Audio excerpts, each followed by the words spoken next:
Hello again, and welcome to another version of First and 10 with Rams coach Joe Prud'homme. I'm Jimmy de St. Christopher.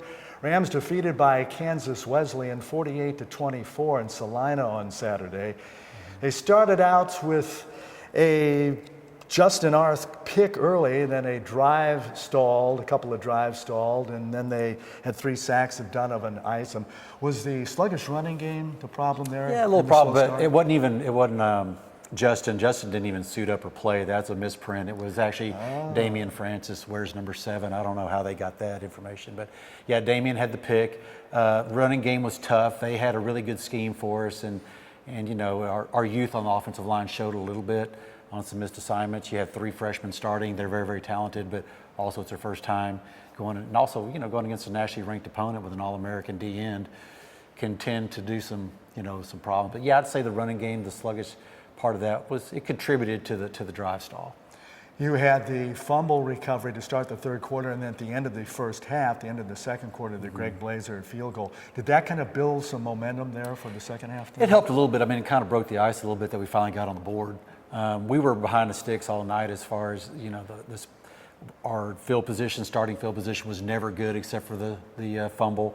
You know, the team we played was just extremely fundamentally sound, very experienced, 19 returning starters, 38 transfers in, and they were just, I mean, they did all the little things right. You know, their special teams were outstanding. Their offense was, you know, it wasn't flashy, but it was very efficient, and the way they blocked and the way they handled things was, you know, very impressive to me. Took me back to the way I used to like to coach offense, and their defense was just real sound and wouldn't give you much. So all those factors contributed. It was a younger team playing a very well experienced team. Donovan Isom, couple of TD passes sandwiched around a Trey Jackson touchdown run. Is that the explosiveness you wanted to see in the second half? Yeah, I mean, we definitely feel like we're an explosive offense. We have guys that can take it. You know, we have some trouble usually with sustaining drives because we are boom or bust at times. But we had a couple 10-play drives, so that was a good sign. But yeah, that's what we're looking for. Some guys that can stretch the field, make big plays, and go from there. How about stretching the field with 7 catches for, 107 yards for Lamont Monroe? We talked about him last year as well. Yeah. How's he looking after one game? You know, he looked good. It was a solid effort. He had a couple drops, though. That he would have been up closer to 180 had he not dropped the ball. But, you know, Lamont is very, very explosive. He's very hard to tackle. You know, usually he's very good hands. He just had those couple drops, but outside of that, you know, he had a real solid performance. And how happy were you with the 2 fourth-down conversions? That was good. I mean, you know, I felt like we had to do it at the time we had to do it. And Donovan made a couple nice plays on it. Cole made a fantastic catch. So yeah, we were at a point we were going to go for it. So what essentially now going forward needs to be worked on the offense? Offensively, I would say getting our running game going a little bit, protecting a little better. We had some miscommunications on protections, so that was tough. But you know, we got to get a little more consistent, especially on the run game, and then, you know, taking what the defense gives us. And we did a decent job of that the other night. With Coach Joe Prud'homme on First and 10, and speaking of defense, the Rams defense, couple fumble recoveries and a pick there. What did you see from your D? Defense was aggressive. We gave up too many fourth down conversions. They had like 5 of them, I think. Gave up too many plays on 3rd and long. We were in position for sacks and didn't finish the tackle. You know, we're going to have to tackle a little bit better. We just got to, and our D line's got to stay lower. They got up a little high, and you get a line like that that's been together forever, they take advantage of it. But you know, I think if we just tackle better and just take away those 3rd down and longs and make them, you know, get behind the sticks a little more, we'll be all right. Last week you mentioned tackling better by wrapping up. Did you see an improvement in wrapping up? Not really. I mean, it was a little bit at times, but not really. I mean, there were some really critical missed tackles that hurt us. But, you know, I'd rather have those in non-conference than in conference play. But it's a point of emphasis for us. In the scrimmage last week, there were a couple electrifying returns by Diamond Williams. One of those was negated by the mistakes early, but he didn't return any punts or kickoffs. Got hurt. Lose him in yeah, that? he got hurt early. He had a leg injury. We don't think it's serious. It's muscular. So we lost him in the first 7 or 8 plays. So that took away a big chunk of our explosiveness on special teams. And we missed that because our field position suffered as a result. Are you pretty healthy otherwise, other than Diamond? Otherwise, yeah, we're pretty healthy. Yeah, I mean, we came out of it, a little banged up, but not bad. But yeah, Diamond was the one that really hurt the most.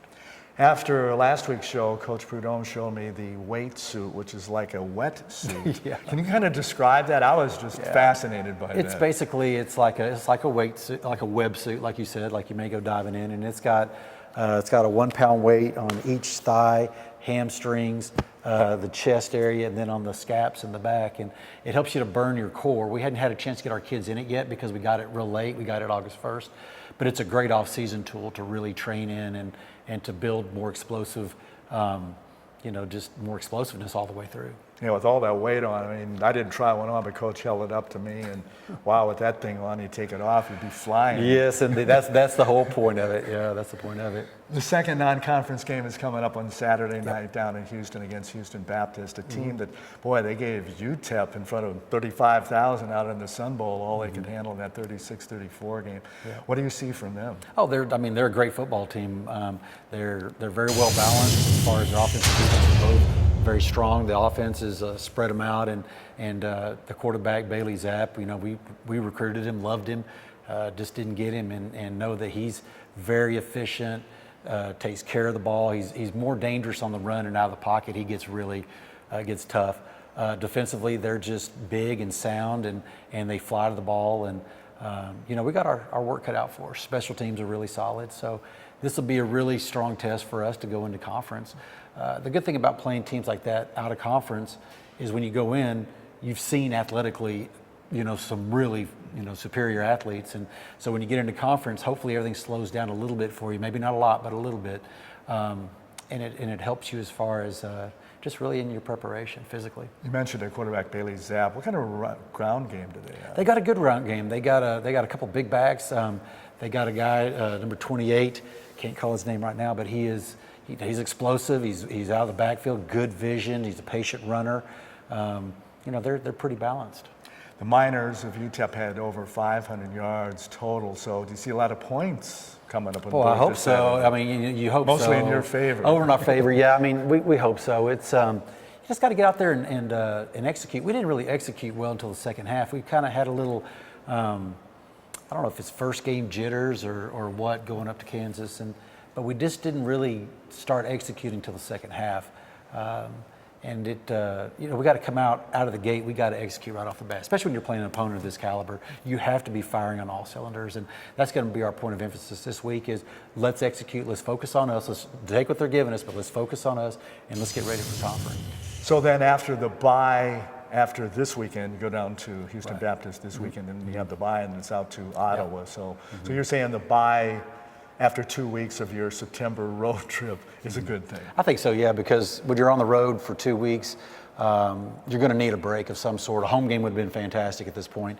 We don't have that, so I guess the better substitution is a week off so we can kind of catch our breath, get ready to go out to Arizona, which logistically is very, very challenging.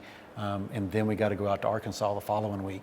So we'll need that break just to kind of recharge and get ourselves ready for the stretch run. Have a good practice this week. Good luck when you go down to Space City to play Houston Baptist on Saturday night. Appreciate it. Thank you.